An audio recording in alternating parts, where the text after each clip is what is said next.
கல்லு மேல செதுக்கு வச்ச கவிதை இந்த நேசம் இப்பிறப்பும் எப்பிறப்பும் தொடரும் இந்த பாசம்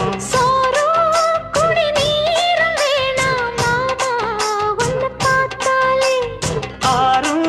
பசியாரும் தானாச மொழி கேட்டாலே ஒன்ன பிரிஞ்சிருக்க தன்னந்தனிச்சிருக்க அம்மம்மாடி அப்பப்பாடி என் மனசு ஒத்துக்காது செந்தூர பாண்டிக்கு ஒரு சோடி கிளி கூட